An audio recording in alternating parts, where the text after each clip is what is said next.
This is Liz Gilbert. Hi. Nice to meet you. Where did you get that button? They sell them in the bookstore. That is exactly what I need. I need something like that because I don't listen. I never have. My mom used to always call me Little Miss Chatty Cathy because I just ramble. I am a rambler. I am rambling now. I'm so ready. That's actress Julia Roberts, of course, playing Elizabeth Gilbert in Eat, Pray, Love. The movie was adapted from Gilbert's 2006 memoir of the same name. Her books have sold more than 20 million copies worldwide. Wow. Gilbert's newest novel, City of Girls, explores the life of a young woman coming of age in New York City's glamorous and sometimes scandalous theater world in the 1940s. Elizabeth Gilbert, good morning. Welcome. Good morning. You have said that if you want to write an honest memoir, write a novel. Oh, busted. And that you will learn a lot about my youth in this book. Yeah. What will we learn? My goodness, you've set me up, but let's just go for it.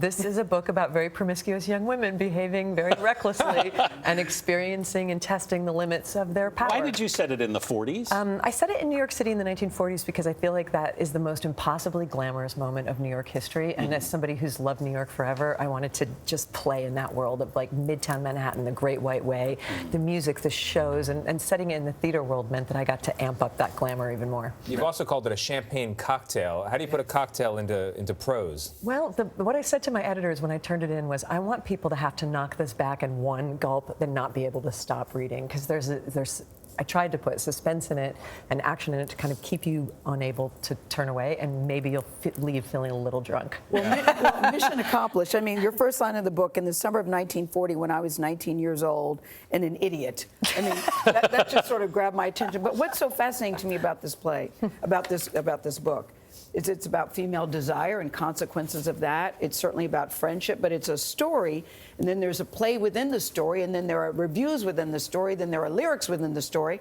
And I keep thinking you had to write all of that. I got to write all of that. You got to write, very point well taken. Yeah. And that you had to keep track of all those different storylines, Liz. Yeah, and the entire book takes place within the framework of a letter that she's writing back to somebody. It's written from the point of view of a woman who's in her 90s, and she's just gotten a letter from someone saying, I want to know what you were to my father back in the day. And the whole book is an answer to that. And then within it, there's a play and there's all, but for me, that's so much fun because I got to experiment with so many different kinds of form, and making up Broadway show tunes and the lyrics to that was such a gas. You spent 6 years writing this book, and you said that writing it was kind of like learning, you had to learn essentially about another time, which was like learning a foreign language. Yeah, this is the second book that I've written that's a historical novel, and it is true that it is like learning another language to the point where you immerse yourself for years. It was 6 years of research. Yeah.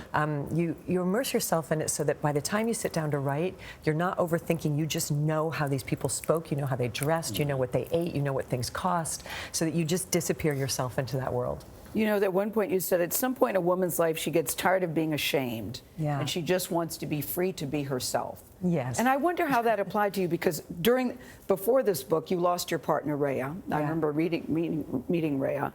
And you went through a very difficult time with that, Liz. So your personal life is so fascinating to me.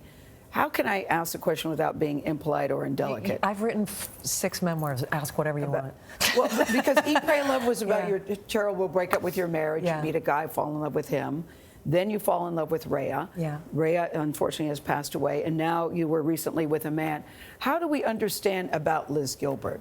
Help us understand. And it's none of our business. I also say it's none of our business. But I've made it your business. Your life. I mean, I can't sit here and say it's not your business when I'm on Instagram telling you my life. Is love just love? Is that what we should? Well, love who you love is definitely it. And it never occurred to me. It would never occur to me to discriminate in love based on gender. I fell in love with Rhea.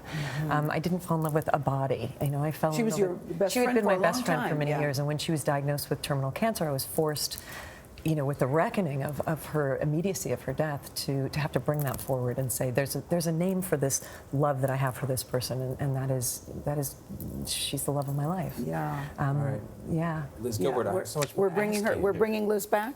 We are bringing, she's going to stick around for before we go.